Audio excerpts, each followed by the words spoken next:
सावरकर लिखते हैं कि बलात्कार को राजनीतिक हथियार के रूप में इस्तेमाल किया जाना चाहिए। हिंदू योद्धाओं को मुस्लिम महिलाओं के साथ बलात्कार करना चाहिए ताकि मुसलमानों को सबक मिले। वो आदमी भयानक रूप से स्त्री विरोधी है, भयानक रूप से। शिवाजी के सैनिक जीत करके लाए थे एक मुस्लिम महिला, शिवाजी ने उसे सम्मान के साथ वापस किया। उसकी क्रिटिसाइज सावरकर करते हैं कि ये शिवाजी को नहीं करना चाहिए था। 2002 की गोधरा के दंगों में डर की governance, it is one of the most vicious environment in the country. महिलाओं के साथ भयानक बलात्कार हुए, पकड़ के ले गए मेरे को। 3 जन ने मेरे पर बलात्कार किया। और पहली बार मुझे लगा कि इस देश में महिलाएं भी कम्युनल हो गई। इसके पहले महिलाएं कम्युनल नहीं थी। लेकिन उस दंगों में जो एक दर्जी था उसने इतना हाल बयां किया, उसके आंखों के आंसू तक सूख गए। वो ये कह रहा था कि मेरे घर को जलाने के लिए मेरे पड़ोस की बेटी सिलेंडर लेकर के आई, जिसके मैंने शादी का जोड़ा सिला। मेरी आंखों के सामने मेरी बेटियों से बलात्कार हुआ। हमारे लड़कियों का रेप हो रहा था। 14 साल की एक छोकरी, 15 साल की छोकरी तलवार से काट के फेंक रहे। ऊपर से ऑर्डर आ गया, सबको मुसलमान को एक भी नहीं बचना चाहिए, सबको खलास करिए। उसमें वो तस्करी भी शामिल है। गोधरा के दंगों के बाद 12-13 साल की लड़की दिल्ली लाई गई और इस धंधे में उतार दी गई। ये दंगे इसके लिए भी होते हैं, ये इतने दुर्दांत किस्म के लोग। मेरी जो बच्चियों को मारो कानून कैसा लगता है, मजा आता है। बहुत दुष्ट प्रवृत्ति के लोग, और इसलिए इस देश को इनसे मुक्ति चाहिए। हमको तो जेल से नरेंद्र मोदी छुड़ा है और जज बदल के फिर नरेंद्र मोदी ने सेटिंग दी। सावरकर को यहाँ ये कनेक्ट करते हैं।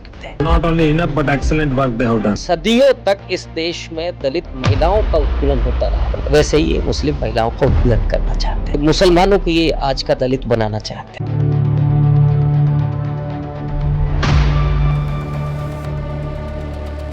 मेरे ऊपर 2022 में अटैक हुआ, फिजिकली अटैक हुआ, FIR हुई। अभी एक FIR हुई मेरे खिलाफ छतरपुर में, बाबा बागेश्वर की तरफ से। अच्छा बागेश्वर। उस पर भी क्यों आपने कुछ कहा था बागेश्वर को? बागेश्वर जैसा है, मुझे लगता है कि उसको पूरा देश जानता है। महिलाओं को लेकर के जो एक वीडियो आया था कि कुछ महिलाओं को, करीब 1 दर्जन महिलाओं को एक एम्बुलेंस में भर करके ठूंस करके ले जाया जा रहा है। सूचना मिलती है पुलिस चौकी पर, पुलिस चौकी के लोग उसे रोकते हैं और जो महिलाएं थी उनको उतार करके उनसे बात करते हैं। वो जो आरोप लगाती है कि हमको जबरन एम्बुलेंस में बिठाया गया, हमें नहीं मालूम है कि कहाँ लेकर के जा रहे हैं, वो महिलाएं ये आरोप लगाती हैं कि हमको मारने के लिए ले जा रहे हैं। मैंने इस वीडियो को लेकर के ट्वीट किया था कि क्या वहाँ पर महिलाओं की तस्करी हो रही है। इसी वीडियो पर मेरे खिलाफ FIR हुई, लेकिन मैं शुक्रिया अदा करूँगा हमारे समाज का, पूरा बहुजन समाज हमारे साथ खड़ा हुआ था, तो उस पर फिलहाल कोई कार्रवाई नहीं हुई। लेकिन बाबा का धंधा तो चल ही रहा है। जी। हाँ, ये ज़रूर हुआ मेरे उस ट्वीट के बाद, चूँकि मैं उसी बुंदेलखंड से आता हूँ और छतरपुर मध्य प्रदेश के बुंदेलखंड क्षेत्र में है। मुझे कई लोगों ने बताया कि अब वहाँ महिलाओं की तादाद आधी रह गई है। ये बागेश्वर धाम पर उस ट्वीट का प्रभाव पड़ा। भले ही मैंने एक FIR झेली, तो मैं गौरवान्वित हूँ इस बात को लेकर के। FIR अगर हुई है, लोगों का जो अंधविश्वास है वो अगर कम हुआ है, तो उसके लिए मैं समझता हूँ कि ठीक है। मुझे एक क्या, मैं 4 बजे FIR झेलनी पड़ी तो मैं झेलने के लिए तैयार हूँ। जी। तो चाहे वो कोई बाबा बागेश्वर हो, और वो जो बोलता है कि हिंदू राष्ट्र बनाएंगे, जी। और हमारे बाबा, मैं समझता हूँ इन सारे बाबाओं से भारी है। बाबा साहब अम्बेडकर ने सीधे तौर पर कहा था कि अगर कभी हिंदू राष्ट्र बनता है तो इस देश के करोड़ों दलितों, वंचितों के लिए आपदा साबित होगी। जी। इसलिए इसे किसी भी कीमत पर रोका जाना चाहिए। तो चाहे वो बाबा बागेश्वर हो, या कोई आचार्य हो, या कोई शंकराचार्य हो, वो जब हिंदू राष्ट्र की बात करते हैं तो उसके खिलाफ हम खड़े होते हैं। हमें खड़े होना पड़ेगा, चाहे वो महिलाएं हों, दलित हों, पिछड़े हों, उन सबको खड़े होना पड़ेगा। आपसे ये जानना चाहूंगी कि हिंदू का मतलब क्या है और हिंदू राष्ट्र का मतलब क्या है, और हिंदू राष्ट्र में दलित और पिछड़े और मुसलमान के लिए क्या जगह है? ये सवाल तो मुझे लगता है कि उनसे पूछा जाना चाहिए जो आजकल हिंदू शब्द छोड़कर के सनातन की तरफ भाग गए। वो डर गए हैं। अब हिंदू जब कह रहे हैं तो हिंदू शब्द आता है अरबों से, तो वो एक दिक्कत थी। दूसरा, बाबा साहब ने सीधे कहा था कि हिंदू राष्ट्र अगर कभी बनता है तो वो इस देश के लोगों के लिए आपदा साबित होगी। तो वो, और बहुजन समाज के लोगों ने, जो अम्बेडकरवादी लोग हैं, उन्होंने लगातार इसका विरोध किया, इसलिए ये डर गए और अब सनातन की बात करने लगे। तो हिंदू बाहर से आया था, सनातन शब्द क्या है?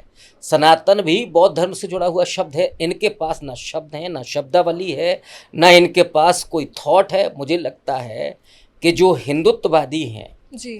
सावरकर को मैं मानता हूं कि हाँ एक विचार उन्होंने दिया, लेकिन हिंदुत्ववादियों के पास दो चीज़ें इन्होंने पूरे 5000 साल में ईजाद की हैं कि जाति व्यवस्था ये है, और उस जाति व्यवस्था को बनाए रखने के लिए जनेऊ पैदा किया। उस बड़ व्यवस्था में 3 जो वर्ण हैं उनकी उच्चता और श्रेष्ठता बनी रहे। तो जाति व्यवस्था बनाना ये एक, मैं समझता हूँ कि इन्वेंशन है, एक ये शोध है पूरे हिंदुत्ववादियों की, ब्राह्मणवादियों की, और उसको बनाए रखना, उस पर ही इन्होंने पूरी अपनी एनर्जी खत्म कर ली। इस देश में कोई शोध हुआ हो, कोई खोज हुई हो तो मुझे बता दीजिए। खोज केवल होती है कब? जब इस देश में रेनेसा होता है, और रेनेसा वो यूरोप वाला नहीं कि यूरोप के बाद जो रेनेसा, इस देश में रेनेसा हुआ बौद्ध धर्म के बाद। जी जी जी। चारवाक, तथागत बुद्ध, महावीर, इसके बाद जो रेनेसा आया, जो वैज्ञानिक चेतना आई। तथागत बुद्ध क्या कहते हैं कि जो किताबों में लिखा है, जो गुरु कह रहा है, जो मैं कह रहा हूँ, जो माता पिता ने कहा है, उसे नहीं स्वीकार करना है तब तक जब तक आपका तर्क ये न कह दे कि ये हाँ सही है, और दूसरा बहुजन समाज के लिए, बड़े समाज के लिए वो हितकारी ना हो। जी। इन 2 शर्तों के साथ वो आपको स्वीकार करना है। उसके बाद क्या होता है इस देश में? इस देश में बीज गणित आता है, इस देश में वो शल्य चिकित्सा आती है, और भी कई खोजें हुई। लेकिन जैसे ही बौद्ध धर्म को इन्होंने ख़त्म किया, वैसे ही एक लंबा काल है जिसमें कोई शोध नहीं, कोई वैज्ञानिक चेतना नहीं।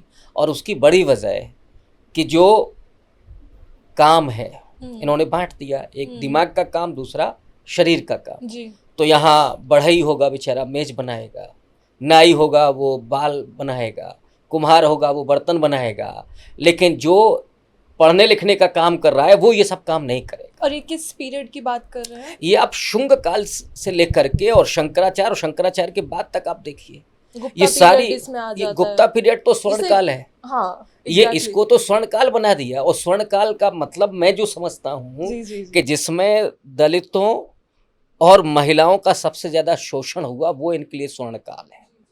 जो मनुस्मृति का सबसे भयानक दौर है वो इनके लिए स्वर्ण काल बन जाता है। तो उस वहाँ से जो पतन शुरू हुआ, शंकराचार्य ने और उसको डुबो दिया। फिर जब अंग्रेज आते हैं तो बहुजन समाज तो अंग्रेजों का रेडी है। ज्योतिबा फुले हों, बाबा साहब अम्बेडकर हों, अंग्रेजों से बहुत कुछ मिला। और फिर उसके बाद संविधान ने जो इस देश को दिया, गुलामी ख़त्म, हम प्रजा से नागरिक हुए, और आज इन 75 साल में, 80 साल में यहाँ तक पहुँचे कि बैठ करके बात कर रहे हैं। वरना हमारे जवान पर ताले होते, और आप तो लड़की हैं तो और भी मुसीबत, हम दलित हैं तो ये संभावना ही नहीं थी। तो आज हमारे लिए ये सेलिब्रेशन का समय है, और उस पर जब पहरा हो तो फिर हम खड़े होंगे, क्योंकि हमारे पास खोने के लिए सिर्फ बेड़ियां हैं और पाने के लिए सारा आसमान है। आप मतलब बड़ा इंटरेस्टिंग जो 2 टर्म्स यूज किया, नागनाथ और सापनाथ। तो अगर आज की जो वर्तमान राजनीति है उसके हिसाब से अगर हम ये बोले कि 2 पार्टियां कौन है जो नागनाथ और सापनाथ? नहीं, मुझे लगता है कि एक ही पार्टी है जो अजगर है। अच्छा। जिसने सारे बहुजन मूवमेंट को निगल लिया, जिसने बहुजनों की चेतना को निगल लिया, और दिया क्या? दिया आपके हाथ में नफरत, हिंसा। आप भूल जाइए रिजर्वेशन को, आप भूल जाइए एजुकेशन को, 5 किलो राशन लीजिए और खामोश हो जाइए। आप नागरिक से प्रजा बन जाइए, आप आज्ञापालक समाज बन जाइए। ये वो चाहते हैं, और इस अजगर का इलाज कैसे करना है ये अम्बेडकरवादी जानते हैं। हम डरने वरने वाले लोग अजगर नहीं से मतलब आपका बीजेपी की बात कर रहे हैं, आरएसएस? डेफिनेटली जिसके 100 साल पूरे होने जा रहे हैं। तो हमारा जो लक्ष्य है, बहुत सारे लोगों ने कहा कि आप कांग्रेस में इसलिए आए कुछ पाने के लिए, कहीं राज्यसभा आपको कांग्रेस पार्टी भेज देगी। तो मैंने कहा कि मैं यहाँ रुकने वाला नहीं हूँ। तो मतलब आपके लिए पॉलिटिक्स जो है बहुत डायनामिक है और उसका इंटरप्रिटेशन जो है पॉलिटिक्स का वो भी बदलता रहेगा हमेशा। तो क्या आपको राहुल गांधी में बहुजन नायक दिखाई देने लगे हैं? डेफिनेटली आज जो राहुल गांधी जी की भाषा है और जो उनका संघर्ष है उसमें कई बार बाबा साहब की छवि दिखाई पड़ती है, कई बार नेहरू जी की समझ दिखाई पड़ती है, गांधी जी का वो सत्याग्रह दिखाई पड़ता है और भाषा कई बार कांशीराम जी की लगती है। वो व्यक्ति जो कांग्रेस पार्टी में है, जिसको नागनाथ सांप पता नहीं क्या क्या कहा गया, अगर राहुल गांधी जी ये कहते हैं कि हम दलितों और पिछड़ों के हाथ में कांग्रेस पार्टी देना चाहते हैं, इसको बहुत छोटा स्टेटमेंट नहीं माना जा सकता। जब वो ये कहते हैं उस देश में जहां बीएसपी भी ये हिम्मत नहीं कर पाती है कि हम रिजर्वेशन को बढ़ाएंगे, और ये जो ईडब्ल्यूएस हुआ, आर्थिक रूप से आरक्षण की बात सबसे पहले किसने की? अभी आपने मायावती जी को लेकर के पूछा था। हाँ, ये मायावती जी ने शुरू किया था। कई गलतियां हुई हैं उस बहुजन राजनीति से और उस वजह से यहाँ तक हम पहुँचे। बीजेपी ने सीधा उसको बुलाया। राहुल गांधी वो व्यक्ति हैं जो ये कह रहे हैं कि आरक्षण की सीमा खत्म होगी, हम जब सरकार में सीलिंग खत्म होगी, 50% से ऊपर जाएगी। और जो लोगों को ये नहीं समझ में आता है कि आरक्षण भीख है, आरक्षण सीढ़ी है जी। वो इस बात को नहीं समझ पाते। शायद मैं उन्हें भी कहता हूँ, बड़े भोले लोग हैं, वो इस बात को नहीं समझते हैं कि आरक्षण इस देश के दक्षिण में आज़ादी के पहले से लागू हुआ। मैसूर में, त्रावणकोर में, महाराष्ट्र में, इन राज्यों में, महाराष्ट्र से और साउथ में, उन राज्यों को आज आप देखिए वो विकसित राज्य है। प्रति व्यक्ति आए वहाँ पे, अगर आप देखें तो एजुकेशन वहाँ पे आप देखिए, तमिलनाडु का जो बेस्ट एग्जाम्पल तो वो राज्य जहां आज़ादी के पहले से आरक्षण है, ओबीसी आरक्षण है, 50% से ज़्यादा आरक्षण है, वो राज्य डेवलप्ड होते हैं। और जो नॉर्थ इंडिया है जहां पे ठीक से SC ST का भी रिजर्वेशन लागू नहीं हुआ, ओबीसी 92 के बाद आया, वो अभी गाय गोबर गोमूत्र पर रुके हुए। सही बात। यहाँ पे अभी कुछ नहीं हो रहा है। तो एक तो इस बात को समझना होगा उन लोगों को भी जो आरक्षण का विरोध करते हैं। जहाँ तक मेरिट की भी बात आती है तो मेरिट किसी की बपौती नहीं है, मेरिट कहीं भी हो सकती है, सवाल अवसर का है। अवसर मिलेगा तो मेरिट साबित होगी, और आरक्षण वो अवसर पाने का माध्यम है जो बाबा साहब ने लड़ झगड़ करके संघर्ष करके प्राप्त किया। तो आज की जो स्थितियां हैं, उन स्थितियों में राहुल गांधी का ये बोलना कि निजी क्षेत्र में हम आरक्षण करेंगे, ये बोलना कि जुडिशरी में आरक्षण होगा, ये कहना कि मीडिया से लेकर के और कॉरपोरेट घरानों तक हमें वो चेहरे दिखाई देने चाहिए, ये मैं समझता हूँ बहुत रेडिकल बात है और ये बहुत परिवर्तनकारी बात है। और ये वो बात है जो कभी कांशीराम जी कहा करते थे।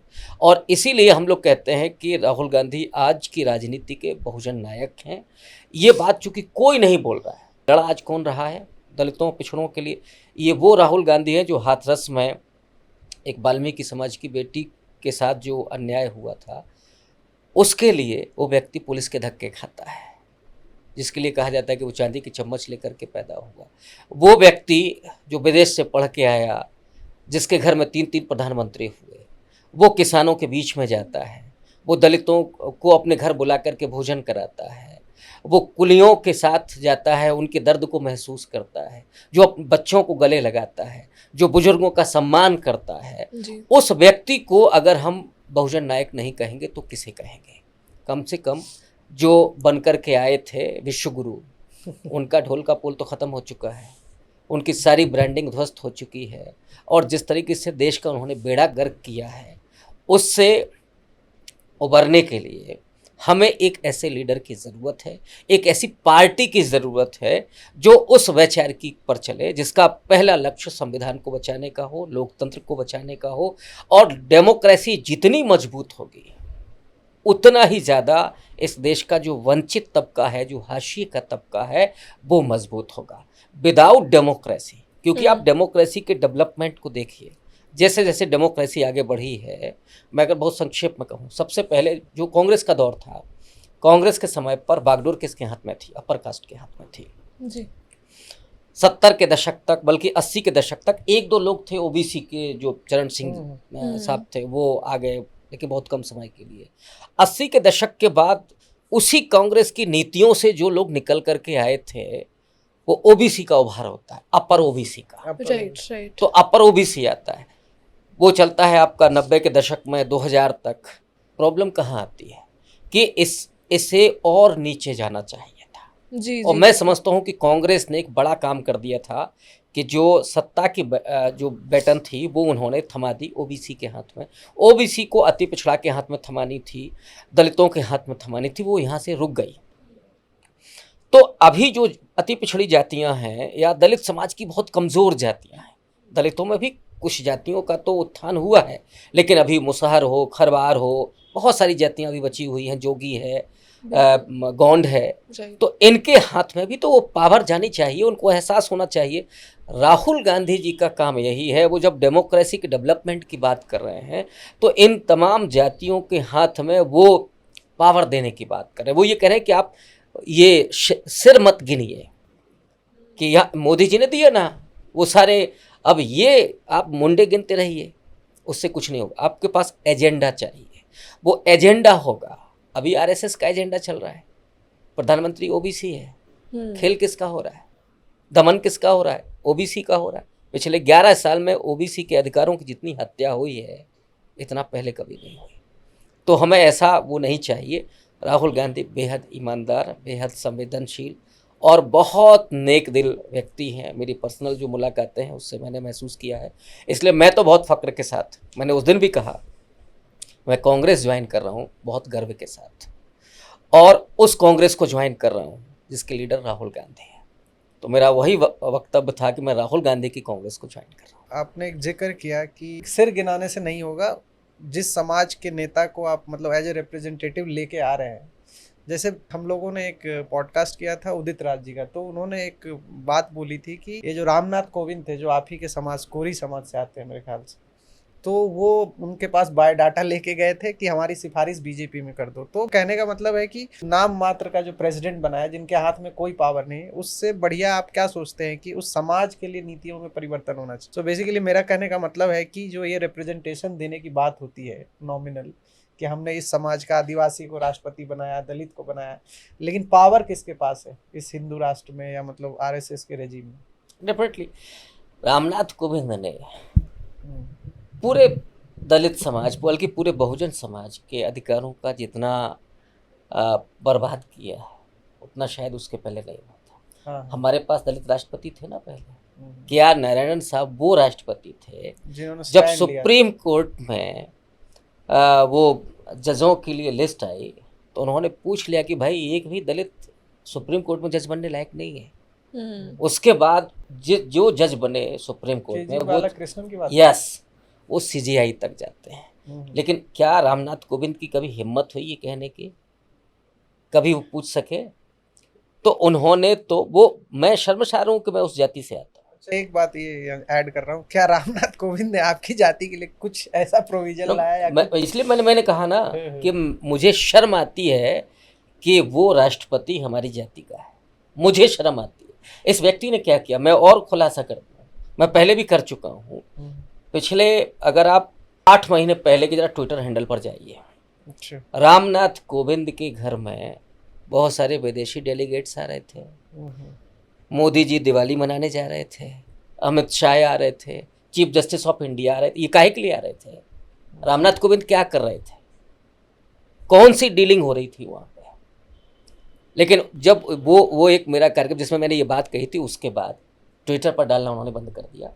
वो बात अलग है कि वो लोग अभी भी आते होंगे, लेकिन मैं समझता हूँ कि रामनाथ कोविंद ने उस पद पर जाकर के जितना नुकसान संविधान का किया, जितना नुकसान इस देश के दलित और पिछड़ों के अधिकारों का किया, और वो व्यक्ति क्या आरएसएस का एक प्यादा बन करके रह गया। अभी है ना 2 अक्टूबर को, उनमें क्या काबिलियत है? यही काबिलियत है कि आपको वहाँ सिग्नेचर करना है जहाँ अपने समाज के अधिकारों की हत्या हो रही हो। वो काबिलियत है। तो साहब राष्ट्रपति भी हो गए, राज्यपाल हुए पहले, जिनको 2014 में टिकट नहीं मिला था। वो मेरे बगल के क्षेत्र के हैं, मैं जानता हूँ, बखूबी जानता हूँ। तो जिन्हें टिकट नहीं मिल रहा था वो राज्यपाल बनते हैं। और क्यों बनाए गए वो राष्ट्रपति? दरअसल गुजरात में 24% कोरी बिरादरी है। 24%? 24%। हालांकि वो लोग बताते हैं 28, लेकिन मैं मानता हूँ कि ईमानदारी से 24% है। ओबीसी में है वहाँ। अच्छा, ओबीसी वो ओबीसी में कोली। उस साल मोदी जी चुनाव हार रहे थे। रामनाथ कोविंद को वहाँ 1 साल घुमाया गया पूरा गुजरात में। अच्छा। और उसके बाद इनको राष्ट्रपति बनाया गया, ये बता करके कि कोरी समाज का हम राष्ट्रपति बना रहे हैं। मोदी जी वो चुनाव जीते थे। ये असली खेल था इनके राष्ट्रपति बनाने का, गुजरात जीतने का ये खेल था। और ये व्यक्ति बराबर प्यादा बना रहा, बराबर प्यादा बन के और समाज के अधिकारों की हत्या करता रहा। इंडिपेंडेंस डे का जो पोस्टर है वो आपने देखा होगा, उसमें सावरकर जो है वो गांधी से ऊपर है। तो क्या एक ही पोस्टर में गांधी और सावरकर कॉम्प्लीमेंट्री हो सकते हैं? उसमें नेहरू जी नहीं है। नेहरू जी तो गायब ही है। वही सावरकर जो गांधी जी की साजिश की मौत की साजिश में शामिल थे, जेल भी गए थे। वो सावरकर जो अंग्रेजों से कह रहे थे अगस्त में कि आप चले तो जा रहे हैं, डेमोक्रेसी मत बनाइए, हमें राजतंत्र दे दीजिए, भले ही नेपाल के राजा के अधीन कर दीजिए। वही सावरकर हैं। ये वही सावरकर हैं जो 6 बार माफ़ीनामे लिखे थे। ये वही सावरकर हैं जो ये कह रहे थे कि वेदों के बाद हम जो सबसे ज़्यादा सम्मानित जो ग्रंथ है वो मनुस्मृति है, जिसको जलाया था बाबा साहब ने। ये वही सावरकर हैं जो हिंदू राष्ट्र और हिंदुत्व के विचार को देते हैं। ये वही सावरकर हैं जो ये कहते हैं कि मुसलमानों को इस देश में 2ym दर्जे का नागरिक बन करके रहना होगा, और इसी वजह से पाकिस्तान बना, भारत का विभाजन हुआ। सावरकर ने अगर अपनी हिंदुत्व की थ्योरी नहीं दी होती और ये नहीं कहा होता कि मुसलमान इस देश में रहेंगे, 2ym दर्जे का नागरिक बन करके रहेंगे, उनके अधिकार नहीं होंगे, तो शायद मोहम्मद अली जिन्ना को वो सफलता नहीं मिलती जो मिली 45 के इलेक्शन में, और उसके बाद पाकिस्तान बना। मैं केवल एक आदमी को गुनहगार मानता हूँ इस देश के विभाजन के लिए, उसका नाम है बीडी सावरकर। अभी मतलब बीजेपी और आरएसएस तो हमेशा ये आरोप लगाती है कि पार्टीशन जो हुआ इंडिया का उसमें कांग्रेस और गांधी का हाथ था। अभी हाल फिलहाल में एक फिल्म आई बंगाल फाइल्स, उसमें विवेक अग्निहोत्री यही दिखा रहे हैं कि मतलब गांधी की वजह से मतलब पार्टीशन हुआ और बंगाल में हिंदुओं का नरसंहार हुआ। और तो और मतलब एक सबसे जो इंटरेस्टिंग चीज़ ये दिखता है कि वो श्यामा प्रसाद मुखर्जी है और जो आरएसएस के नायक सावरकर गोलवलकर है, उसको वो हिंदुओं का सेवियर के रूप में दिखा रहे हैं। जबकि मुझे ऐसा लगता, मैंने भी हिस्ट्री का पढ़ा है, हिस्ट्री का स्टूडेंट रहा हूँ, तो जिन्ना और ये मुस्लिम लीग और ये आरएसएस और हिंदू महासभा तो सरकार एक साथ चला रहे थे। अब आपको क्या लगता है? इतनी सारी बातें हो गई हैं, मैं एक एक करके जवाब दे दे रहा हूँ। आरएसएस के लोग ये कहते हैं गांधी जी ने आत्महत्या की थी। अच्छा, ये भी कहते हैं। गुजरात में पाठ्यक्रम में शामिल था, कहते ही नहीं है। मधुल में कभी कहते थे कि आरएसएस का मतलब है र्यूमर स्प्रेडिंग सोसाइटी। अच्छा, ये इन्होंने गणेश जी को दूध पिलाया था। हाँ, तब देखा था कि देश में मूर्ख उतने ही हैं कि कुछ कम हो गए हैं। ये बराबर करते रहते हैं, वो जांचते रहते हैं कि कितने मूर्ख अभी बचे हैं।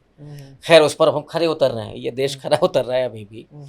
तो जहाँ तक इसकी बात है, वो जो अग्निहोत्री जो फिल्म बना रहा है, वो फिल्म पिट भी गई बेचारे की, मुझे बड़ी सिंपैथी है उसके साथ। तो अब ये जो दिखा रहे हैं, ये जो कह रहे हैं, तो वो ये भी कह सकते हैं कि गांधी जी ने आत्महत्या की। वो ये भी कहते हैं भगत सिंह के बारे में, क्या कहते जो इस देश का सिरमौर है, जिसने अपनी कुर्बानी दी। वो चाहते तो बच भी सकते थे। वो ये कहते हैं कि भगत सिंह के हमें विचार पसंद नहीं है, उनकी देशभक्ति तो पसंद है। अच्छा। क्योंकि भगत सिंह ने लिख दिया मैं नास्तिक क्यों हूँ, तो वहाँ से पूरा इनका एजेंडा गायब होता है। दूसरा, आपने जो कहा कि सरकार बनाई थी, तो 1939 में सिंध में इन्होंने सरकार बनाई, हिंदू महासभा ने मुस्लिम लीग के साथ। 1941 में इन्होंने बंगाल में, जिसमें वित्त मंत्री बनते हैं श्यामा प्रसाद मुखर्जी, और जो 42 के भारत छोड़ो आंदोलन में चिट्ठी लिखते हैं अंग्रेज़ों को कि हम आपके साथ खड़े होंगे, आपके साथ खड़े होंगे। हम 42 के आंदोलन में नहीं, भारत छोड़ो आंदोलन में नहीं है। 43 में इन्होंने नॉर्थ वेस्ट फ्रंटियर में इन्होंने सरकार बनाई मुस्लिम लीग के साथ।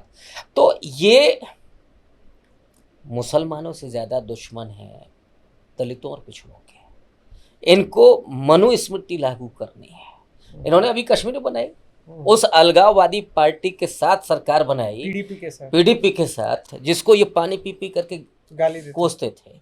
तो ये वो लोग, इनके पास कोई नीति नहीं है, नैतिकता तो कतई है ही नहीं, कोई चरित्र नहीं है, कोई ईमान नहीं है, इनको केवल सत्ता चाहिए। ये अमरवेल की तरह पिछले 3000-5000 साल से इस देश के बहुजनों का खून चूस करके जिंदा थे।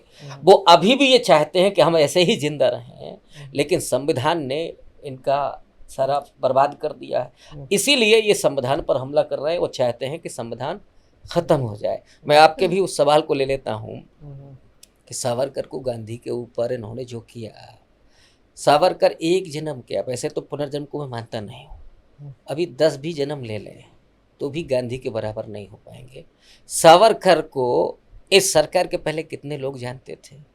गांधी की मूर्तियाँ 100 देशों से ज़्यादा में लगी हुई हैं, दुनिया उनको जानती है। डॉक्टर अंबेडकर को वो यूनिवर्सिटी जहाँ पर उन्होंने पढ़ाई की, वो क्या के सिंबल ऑफ नॉलेज का दर्जा देती है। तो इस देश के बाहर जो लोग गए, वो गांधी जी गए, बाबा साहब अम्बेडकर गए, नेहरू जी गए, अभी भी मोदी जी को फेस करना पड़ता है बार बार कि ये नेहरू या गांधी या अम्बेडकर। सावरकर को कौन जानता है?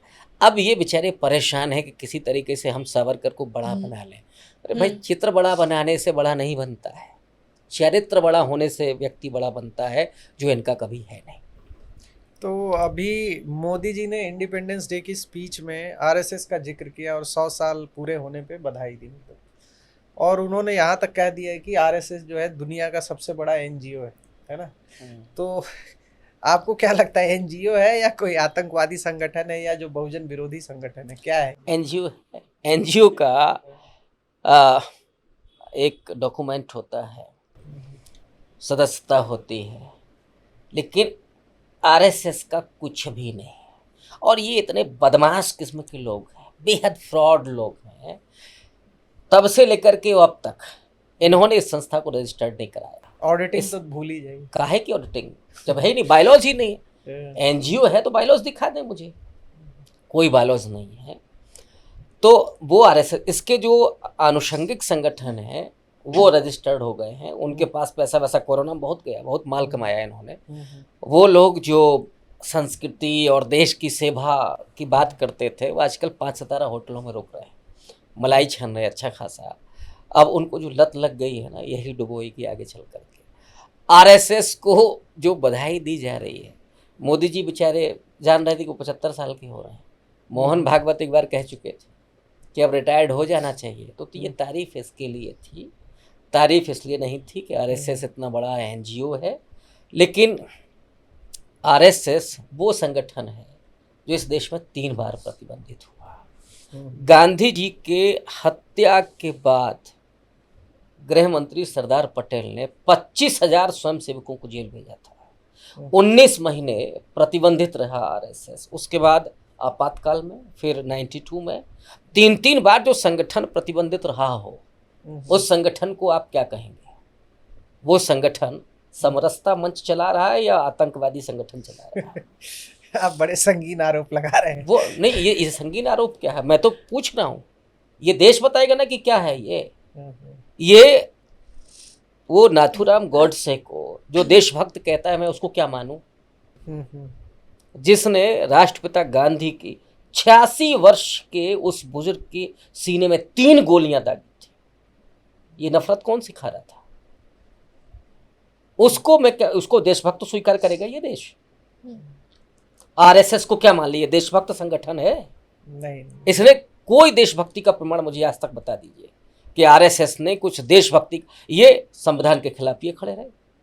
26 नवंबर 1949 को भारत का संविधान पारित होता है। 30 नवंबर 1949 को ऑर्गेनाइजर में जो ये लिखते हैं कि हमें इस देश का संविधान स्वीकार नहीं है। क्यों स्वीकार नहीं है? क्योंकि इसमें मनु की संहिताएं नहीं है। इन्होंने तिरंगे पर क्या बोला कि ये 3 रंग हैं, ये अशुभ है। मैं एक और मजेदार बात बता दूं आपको।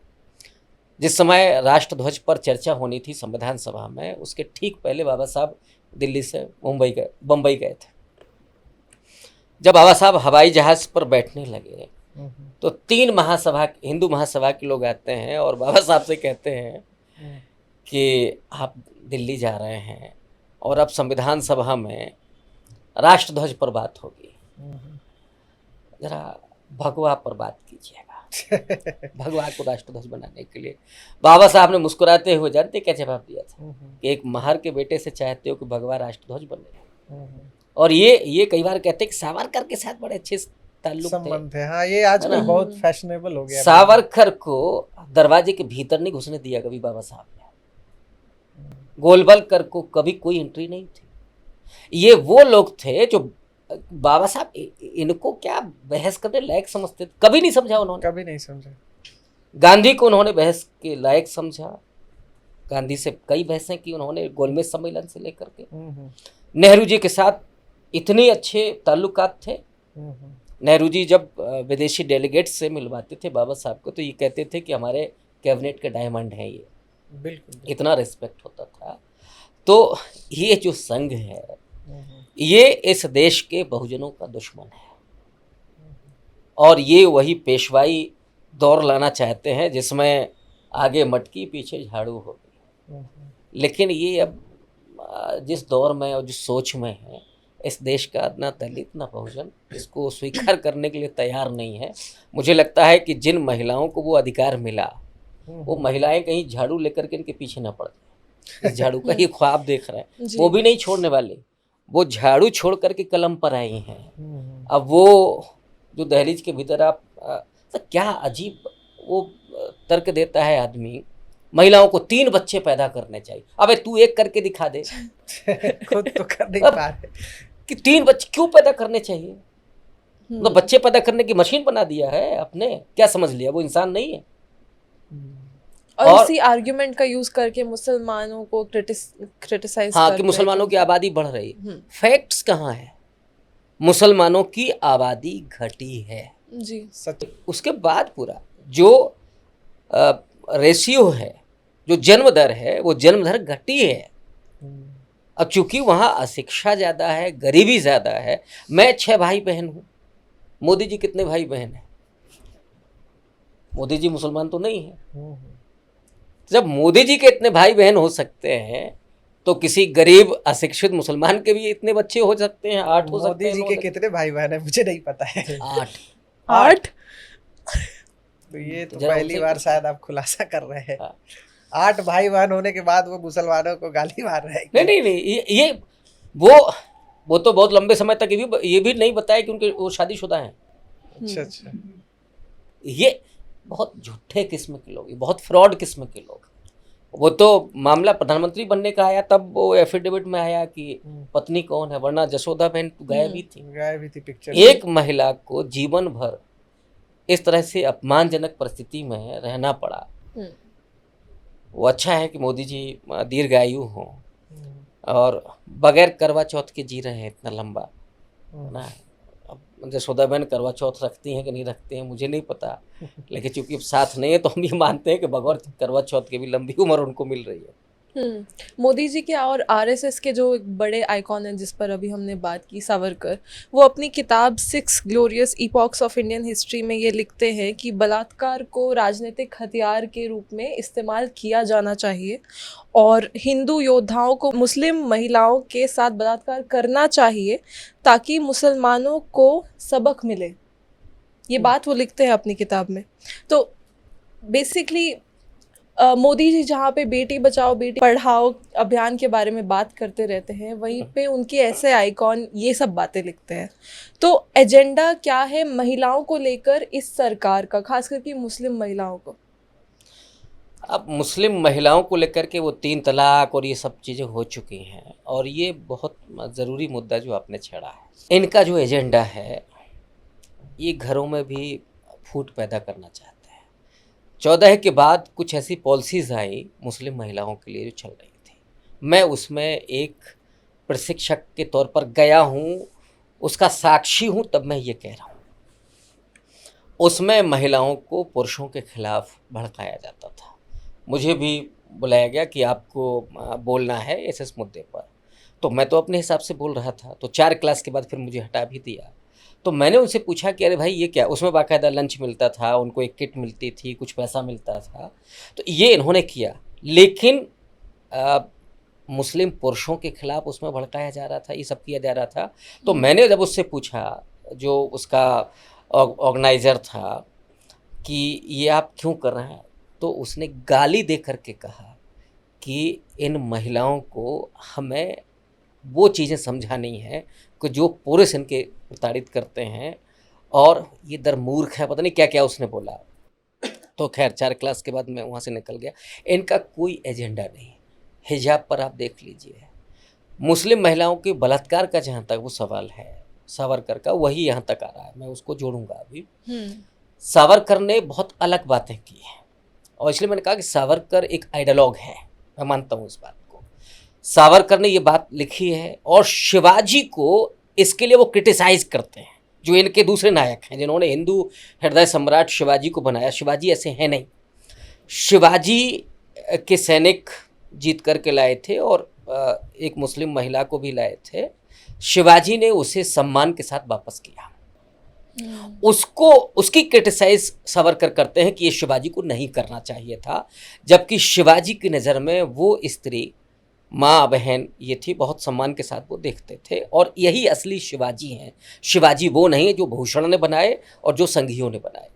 नंबर 2, सावरकर तो ये भी कहते हैं कि गाय का मांस खाना चाहिए। क्या पागलपन है। वो कहता है कि गाय दूसरे जानवरों की तरह ही जानवर है, कि गाय माता है, ये क्या बेवकूफ़ी है। तो वो नहीं मानते हैं, ये ब्लास्फेमी हो जाए। अब वो बात अलग है कि चुपके से खाते हो, या अटल बिहारी वाजपेयी ने खाया, तो उन्होंने, अमेरिका में किसी ने पूछा कि आप तो ये खा रहे हैं, तो उन्होंने कहा कि नहीं, भारतीय गाय का नहीं है, ये अमेरिकन गाय का है, तो उसका हम खा। बहुत ढोंगी किस्म के लोग हैं ये, तो वो भी करेंगे। लेकिन अब यहीं देख लीजिए आप, इस समय की पॉलिटिक्स में, नॉर्थ ईस्ट में और गोवा में, वहाँ यहाँ दोनों जगह गाय यमी है, इधर मम्मी है। ये हालत है इनकी। सावरकर सीधा उस बात को कहता है, और सावरकर वो बात को भी, वो बलात्कार वाले इशू को भी, कि मोरल तोड़ने के लिए वो आदमी भयानक रूप से स्त्री विरोधी है, भयानक रूप से। गांधी जी के साथ लंदन में काफ़ी बातचीत हुई, और वहाँ तक सावरकर ठीक है, लेकिन उसके बाद जो सावरकर लिखते हैं, जो बोलते हैं, और जो गॉडसे तो एक तरह से उनका चेला ही था, ये लोग ऐसे सावरकर को जो महिलाओं का बलात्कार हो। और एक और मैं खुलासा जो आज मैं कर रहा था वो मैं कर रहा हूँ। 2002 के गोधरा के दंगों में जो हुआ, महिलाओं के साथ भयानक बलात्कार हुए, और पहली बार मुझे लगा कि इस देश में महिलाएं भी कम्युनल हो गई हैं।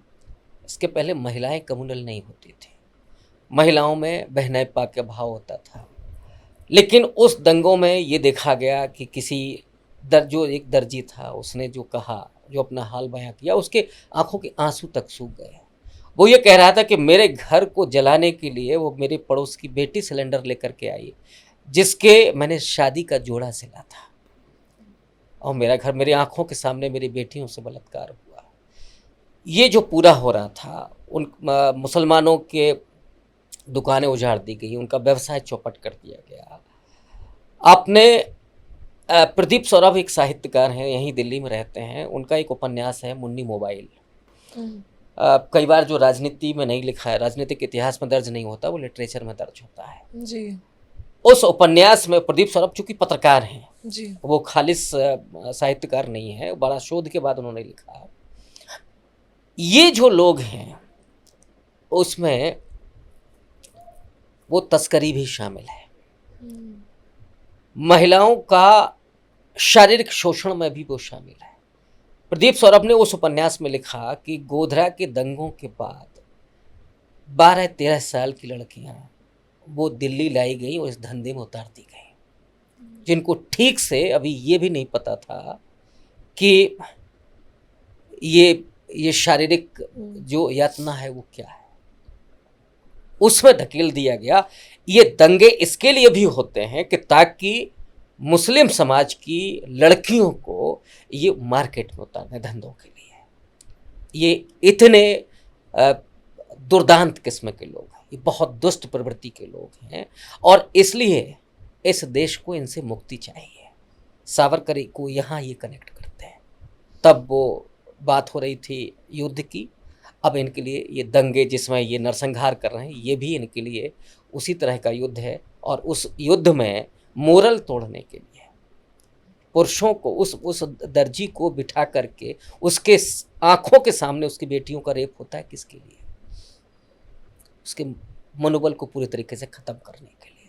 और इसीलिए मैं कहता हूँ कि मुसलमानों को ये आज का दलित बनाना चाहते हैं।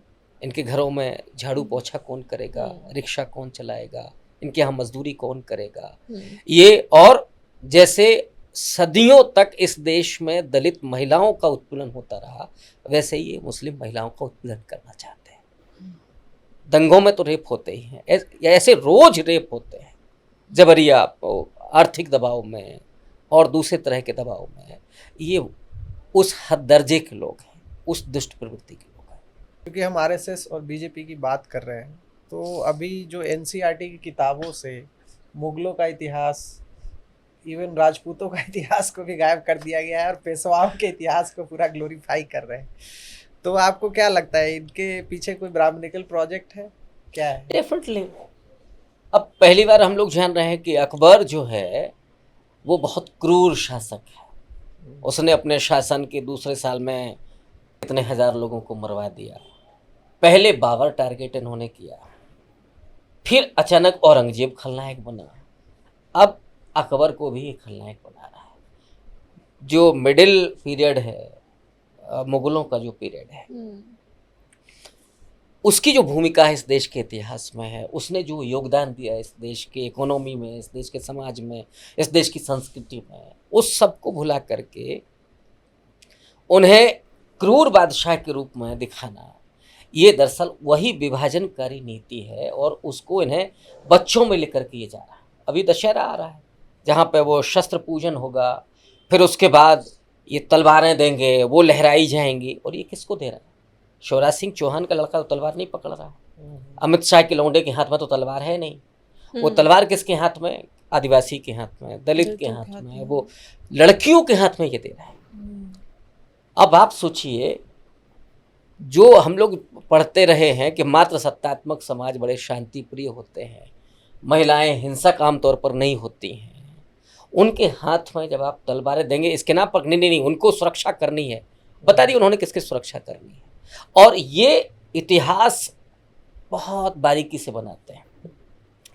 एक कहानी मैं बताऊं आपको, आरएसएस खास करके जो दलितों के बीच में, जो अशिक्षित दलित उनके बीच में जो कहते हैं, और बहुत लोकप्रिय कहानी है। उसके बाद वो खिचड़ी बिचड़ी भोज होता है। वो कहानी किसी के बीच में जाएंगे, अति पिछड़ा के बीच में जाएंगे तो उनकी जाति से जोड़ देंगे, दलित के बीच में जाएंगे तो जैसे अति पिछड़ा होगा, पाल बिरादरी का होगा, तो उससे कहेंगे कि एक गड़रिया था जो भेड़ें चरा रहा था। दलित होगा तो उससे कहेंगे कि एक दलित था बेचारा, वो गाय भैंस चरा रहा था, बकरी चरा रहा था।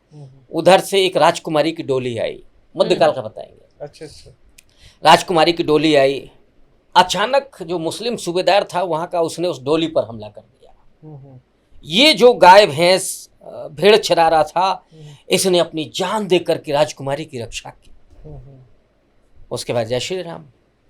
अब इतना धीरे से जो उन्होंने खेल कर दिया, लो राजकुमारी की रक्षा करेगा कौन? गड़रिया, दलित। राजकुमारी कौन है? और खलनायक कौन है? मुसलमान। फिर खिचड़ी भोज। हमारा मुसलमानों ने क्या किया है? और पूरे मुगल पीरियड में सबसे ज्यादा मलाई कौन छान रहा था? आर्थिक नीति अकबर के समय पर कौन तय कर रहा था? औरंगजेब के समय पर हिंदू मनसबदार कितने थे? रिश्तेदारियां कौन कर रहा था? सारी रिश्तेदारियां। ताज्जुब की बात है कि राजपूत की हिस्ट्री को भी 2 पेज में समझा दिया। वो इसलिए क्योंकि उनको लगता है कि फिर तो उसमें आएगा कि योधाबाई कौन थी। हाँ, ये सही बात। फिर उसमें आएगा कि जहांगीर की माँ कौन थी, शाहजहां की पत्नी कौन थी, ये सारे कुछ। और मैं समझता हूँ, मुझे मुगल काल पढ़ने में बड़ा अच्छा लगता है। मुगल काल की महिलाएं मुझे बहुत बहुत आकर्षित करती। संभवतः वो पीरियड है आजादी के पहले यहाँ पर मुस्लिम महिलाएं बहुत मजबूत, व्यवसायी है, एडमिनिस्ट्रेटिव पावर है, वो साइंटिस्ट है, जो इत्र है कन्नौज का, वो किसने इजाद किया? नूरजहां की मां ने। जहाज चलते थे जो दवाई के, पोर्ट उनके पास थे। और मैं कई बार अपने क्लास में भी पूछ लेता हूँ लड़कियों से कि ये जो बाल खोलने का है ना, मैं पूछता हूँ कहाँ से है, ये संस्कृति कहाँ से है? और वो भारतीय नहीं है, वो मुगलों से आया। सही बात। ये तुर्की संस्कृति, भारतीय संस्कृति में तो वो बेड़ी था, 2 चोटियां गूंथना था। तो अब जिनको भारतीय संस्कृति हो, वो ये संस्कृति किसी देश की नहीं है, वरना फिर हम समोसा भी नहीं खा पाएंगे, जलेबी भी नहीं खा पाएंगे, पजामा भी नहीं पहन पाएंगे अगर इसमें आ जाएंगे। संस्कृति असल वो है जहाँ हम अडॉप्ट करते हैं चीजों को, हमारी संस्कृति बाहर जाती है। अचानक चाउमीन और पिज्जा और ये क्या क्या अचानक फास्ट फूड बन गया और हमारे कल्चर में आ गया, जो इतना साल पहले नहीं था। तो ये जो तमाम परिस्थितियां हैं उसमें हमारे चाहे नौजवान पीढ़ी हो, वो अब समझ रही है, और महिलाओं को लेकर के जो उनकी सोच है वो भयानक रूप से प्रदर्शित है, और वो पूरी उसी तरीके से मानवादी मानसिकता है, और इतिहास के जरिए वो उसको और पुश करना चाहते हैं, और किशोरों में वो भरना चाहते हैं कि उनके दिमाग में पहले से हो जाए कि मुसलमान का मतलब वो पाकिस्तानी है, वो मिलेच है। अपने 2-3 साल पहले जो बड़ी खबरें आती थी, अब नहीं आ रही, जो बात आज मैंने कही थी कि बहुत कुछ जहर निकल चुका है। स्कूल में क्या हो रहा है, वो बच्चे कक्षा 2-5 में मुसलमान बुरे होते हैं, किसने सिखाया? हमारे घर पे हमने देखा, टीवी में देखा, ये बच्चे कह रहे थे, और उन बच्चों में बड़ी दूरी बन रही थी। जो मुस्लिम बच्चा है वो जब ये सुन रहा है तो उसको क्या असर पड़ता है? दलित ऐसे ही सच हो रहा है, उसको उसके मनोबल को थोड़ा। तो आज मुसलमानों का ये करना चाहिए, लेकिन मैं समझता हूं कि इस देश का दलित और पिछड़ा तबका ये बुनियादी रूप से न कभी सांप्रदायिक था न आज है। उसे आरएसएस और बीजेपी ने अपने राजनीति के लिए इस्तेमाल किया था। जो थोड़े बहुत लोगों पर उसका असर भी गया था वो आज निकल गया है। अशोक मुची से पूछिए, जो 2002 से पोस्टर बॉय था, वो आज क्या कर रहा है? आज भी वो जूतों पर पॉलिश हो रहा है। आरएसएस ने क्या किया उसके साथ? वो बना प्रधानमंत्री कोई और बन गया, मुख्यमंत्री कोई और बन गया। अशोक मोची केवल जूते से मिला। वो शुक्रिया अदा करना चाहिए कम्युनिस्ट पार्टी की, उन्होंने थोड़ा ये दलितों को अब समझ में आ गया है। जो थोड़े बहुत हुए थे, मैं मानता हूँ कि वो अंदर से कहेंगे राम मंदिर के आने सब लोग हुए, वो हल्का फुल्का वो रहा, इन्होंने गुमराह किया, लेकिन इन 10-11 साल में वो जहर उतर गया।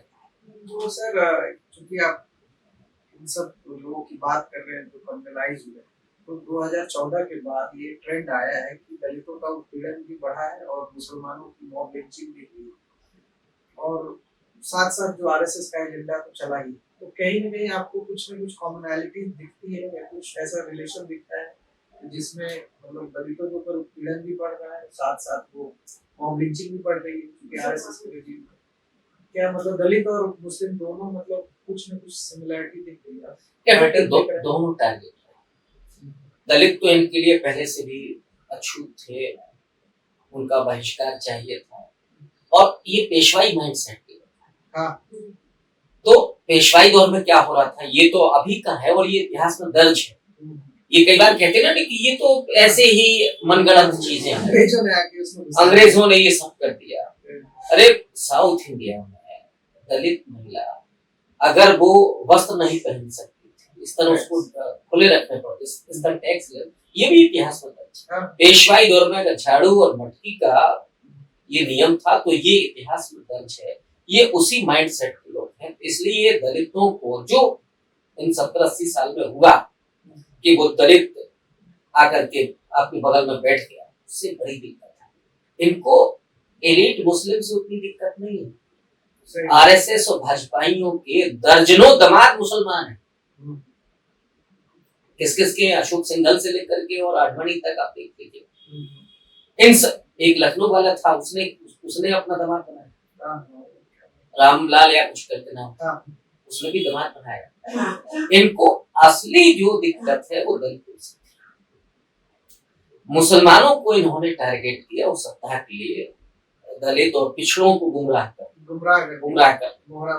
और मैं समझता हूँ कि मुसलमानों के साथ उनकी पुराने रिश्ते, कोई आज की थोड़ी ना। मुगलों के जमाने में दामाद हुआ करते थे, तो अभी दामाद है तो अभी कौन सा दामाद ये कर रहा है, लेकिन इनको दलित वो टारगेट पर, क्योंकि दलितों के पास बाबा साहब के आइडियोलॉजी और जो उन्होंने इन 70-80 साल में हासिल किया, मैं समझता हूं कि दुनिया का कोई बिरला ही समाज होगा जो वहां से निकल करके और अचानक 60-70 साल में वहां तक खड़ा होता है, जो बोल भी पा रहा है, जो असर्ट कर रहा है, जो उस आइडियोलॉजी पर खरा उतर रहा है। ऐसा समाज जिसकी सदियों तक जिसे पढ़ने लिखने नहीं दिया गया, वो आकर के अपनी बात कर रहा है, अपने अधिकारों की बात कर रहा है, उसको दबाना इनका काम। ओबीसी को तो बड़े आराम से धर्म के फेर में फंसा रहे थे, लेकिन दलितों के पास बाबा साहब थे जो वहां से मुक्त हो रहे थे अंधविश्वासों से, इसलिए इन्होंने दलितों को पहले टारगेट किया। और मुसलमानों का वो एजेंडा था, कम्युनल एजेंडा, ताकि हम ध्रुवीकरण कर सकें।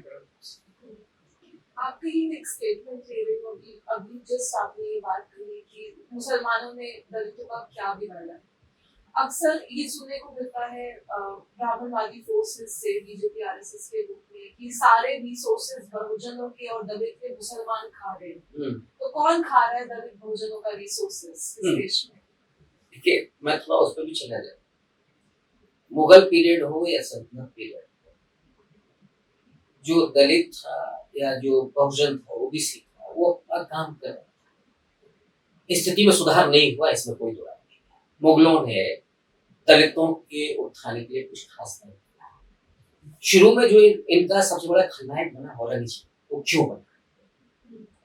उसमें एक ही कारण है कि औरंगजेब ने जजिया ब्राह्मणों पर लगा। बाकी सब पर तो था पहले से, लेकिन ब्राह्मणों को छूट मिली हुई थी। औरंगजेब ने समता स्थापित कर दी, ब्राह्मणों पर भी जजिया लगा दिया, तो वो सबसे बड़ा खलनायक। और अंग्रेजों के समय पर दलितों और पिछड़ों में थोड़ा चेतना आती है, जो सामने हो जाता है सबके पास। अब आज की जो स्थिति है कि कौन खा रहा है, मुसलमान क्या रिजर्वेशन में या वो कभी कहता है कि इससे मेरिट प्रभावित हो रही? कभी मुसलमान ने ये कहा हो कि ये सरकारी दामाद है, हम तो रिजर्वेशन सरकारी दामाद है। ये दूसरा, मुसलमानों ने कभी दलितों पर उस तरह से हमले किए? कभी उनके स्कूल बंद किए? कभी उनके हाथ में वो भगवा पकड़ा कर के ये कहा कि तुम मस्जिद पर चढ़ जाओ, मंदिर पर चढ़ जाओ? ये तो नहीं किया। उन्हें हिंसक कभी नहीं बनाया, रिजर्वेशन का कभी विरोध नहीं किया, कभी उनकी संपत्ति हड़पी क्या, या कभी उन्हें बैठने से दिक्कत हुई क्या कि ये बगल में बैठे? वो तो सबको हिंदू ही मानते हैं, उनको तो समझ नहीं आता कि दलित है क्या है, तो उन्हें उस तरह से कभी दिक्कत नहीं हुई। लेकिन इनको दिक्कत, ये जो मनुवादी है, हिंदुओं में भी सबको, लेकिन जो मनुवादी माइंडसेट के लोग, अपर कास्ट में भी बहुत प्रोग्रेसिव लोग हैं जो दलितों के इश्यूज को उठाते हैं, मुसलमानों के इश्यूज को उठाते हैं, बहुत सेक्युलर लोग हैं, सोशलिस्ट लोग हैं, गांधीवादी लोग हैं, लेकिन जो विशुद्ध रूप से मनुवादी हैं, जो संघी सोच के हैं, उन्हें ये है कि दलित और पिछड़ा नहीं बढ़ना चाहिए। ये बढ़ गया तो हमारी जो सांस्कृतिक संपदा है उसको चैलेंज करेगा। ये कास्ट सेंसस से क्यों घबरा है? पता लगेगा कि घर में 4 गाड़ियां हैं, यहाँ तो सबसे अच्छा है ब्राह्मणों के पास जो है, और मैं उन ब्राह्मणों की बात कर रहा हूँ जो मनुवादी है, जो पढ़ने लिखने में अच्छा बच्चा है, वो साहब IAS के लिए कोचिंग करेगा, डॉक्टर बनेगा, इंजीनियर बनेगा। जो थोड़ा घिसट करके यूनिवर्सिटी में पहुंच गया, पढ़ने में थोड़ा मक्कार है, वो पॉलिटिक्स में चला, वो राजनीति करेगा। और जो कमबख्त 6वीं में फेल हो गया या 8वीं में फेल हो गया, वो पंडिताई करता है, राम मंदिर का पुजारी बनेगा परीक्षा में। और आश्चर्य ये है कि दलित और पिछड़ा समाज का उसका जाकर के पैर छू, सबसे मूर्ख जो आईएएस बन के उसका पैर चले। उसका पैच। यहाँ तो बहुत क्लियर कट धंधा। मैंने अपने इन आंखों से सुना है, वो कानों से सुना है, आंखों से देखा है, ये कहते हुए कि गाँव में एक मंदिर और बनवाना है, नतीजा मेरा बेरोजगार है, उसका भी काम चल रहा है। ज्योतिबा फुले ने यूं नहीं कहा था कि अगर नाई का बाल बनाना धंधा है तो साहब ये धर्म कैसे होगा, इसको क्या कहें। तो जहां मंदिर हम बनाते हैं वो एक भतीजा हमारा एडजस्ट हो जाएगा, इसको हम क्या कहें। है लोग, मैं ये कहते नहीं हूँ, बहुत अच्छे लोग भी। विवेकानंद को हम क्या कहें। अब खैर विवेकानंद बेचारे खुद ही प्रताड़ित रहे। विवेकानंद वो कैस थे तो उनको नहीं छोड़ा। और मुझे तो आश्चर्य इस बात का भी होता है कि शिकागो भाषण में विवेकानंद ने किस विषय पर बोला था, क्या रिंग है, शून्य पर बोला था। तो लोग यही है, विवेकानंद ने शून्य पर नहीं बोला, शून्यवाद पर बोला। जो बुद्धिज्म का एक दर्शन है, शून्यवाद। इन कमबख्तों ने शून्य के वाद को हटा करके शून्य कर दिया कि विवेकानंद ने तो शून्य पर बोला था इतने घंटे। और उन्हीं विवेकानंद इन्होंने स्वीकारने के बेचारे विदेश में लिया कर रहे थे। और एक बार तो शूद्र थे, कैस माने शूद्र। और अभी जो हिंदुत्व चल रहा है, हिंदू राष्ट्र चल रहा है, उस हिंदू राष्ट्र में कोई कथावाचक नहीं हो सकता। कथा करवा सकते हैं आप, कथा सुन सकते हैं आप। वो इटावा में यादव ने कोशिश की कथा बांचने की, तो उसके साथ क्या हुआ। फिर अभी एक और मौर्या ने कथा बांचने की कोशिश की। मैं कहता हूँ कि आप कथावाचक नहीं हो सकते, क्योंकि वहाँ आमदनी होती है। कथा सुनिए, आप कथा करवाइए, ये यहाँ पैसा दीजिए। ये जो सारा प्रोपेगेंडा है, अम्बेडकरवादियों ने इसकी तार निकाल करके बाहर कर दी। इसी वजह से इनको सबसे ज्यादा तकलीफ दलितों से है, अम्बेडकरवादियों से है, कि वो इनका प्रोपेगेंडा है वो एक्सपोज। हिस्ट्री में हम काउंटर रेवोल्यूशन और रेवोल्यूशन पढ़ते हैं बुद्धिज्म और मॉडर्निज्म के बीच में। न्यू इंडिया, मॉडर्न इंडिया में भी ये चीज देखने को हमें मिलती है कि बहुजन चेतना जो आई है मीडिया में, उसको काउंटर करने के लिए आपकी की लैंग्वेज में बोल रहे हैं कि बाबाओं को उतारा गया। उसके बारे में बात करें। देखिए, जब से मोदी जी ने अवतार लिया 2014, जब से देश आजाद हुआ, वो एक योगी सिने तारिका पहुंच नहीं है उनके शब्दों में, तब से सबसे आगे बढ़ करके इस देश में अम्बेडकरवादी ने काउंटर किया। इन्हें तो कांग्रेस को उतारना चाहिए था, विपक्ष को इन्होंने देशद्रोही बना दिया था। कोई व्यक्ति अगर इनका विरोध कर रहा है, जेएनयू को इन्होंने देशद्रोहियों का अध्यक्ष बना दिया। अर्बन नक्सल कह रहे थे प्रोफेसर को, बुद्धिजीवी। ऐसे में इस देश के अम्बेडकरवादी ने मोर्चा संभाला और सबसे जो आसान उन्हें मिला प्लेटफॉर्म वो था सोशल मीडिया। सोशल मीडिया पर 8 से 10 साल बहुजन अम्बेडकरवादी छाए रहे। वो भाषण दे रहे थे, वो बात कर रहे थे, यूट्यूब चला रहे थे। और उन्होंने जिस तरीके से बाबा साहब को पढ़ करके, रतनलाल जी अम्बेडकर नामा चला रहे हैं, वो पढ़ करके ये बाबा साहब कह रहे हैं, वो सारी चीजें चल, उससे इनको बहुत तकलीफ है। फिर वो 2 अप्रैल वाला आंदोलन केवल सोशल मीडिया से खड़ा हुआ, इस पे इनको रोल बैक करना पड़ा। वो इन्हें कोई विकल्प नहीं सोचा कि हम इसका काउंटर कैसे करें। इनको वो काउंटर मिलता है, इन्होंने बाबाओं की पूरी कौन, वो बाबा जो भाजपाई, इस देश में बड़े अच्छे बाबा भी और निश्चित रूप से ऐसे बाबाओं का सम्मान भी, लेकिन जो बाबा केवल पॉलिटिकल एजेंडा चला रहे हैं, और उन बाबा को तो मैं कतई सम्मान नहीं करता, मैं कतई नहीं छोड़ता हूँ। जो भी कहता है कि हिंदू राष्ट्र बनेगा, हिंदू राष्ट्र हमारे बाप का है, ये जो हिंदू राष्ट्र बनेगा, ये देश संविधान से चलेगा। और उन लोगों को बहुत खबरदार हो जाना चाहिए कि इस देश का दलित छोड़ने वाला नहीं, अम्बेडकरवादी छोड़ने वाला। अगर वो इस मुगालते में है, मैं तो कहता हूँ चले जाओ ना नेपाल में, हिंदू राष्ट्र बनाना है, कहीं और चले जाओ, ज्यादा ही हिंदू राष्ट्र बनाने का शौक है। ये देश किसी भी धर्म के आधार पर नहीं चलेगा, ये देश सिर्फ संविधान से चलेगा। तो जो बाबाओं ने किया, वो कथा चल रही, जो महिलाओं को बुला बुला करके और पूरा प्रोपोगंडा चल रहा है। और मैं एक जगह के नहीं, मैं कई जगह के तो मेरे पास प्रमाण है, जहां कहा गया कि 1000 रुपए देंगे, आपको लेट करके आना है, फिर उसकी रील्स बन रही। अब जो हमारा समाज है वो अशिक्षित है, इतना चेतना संपन्न नहीं।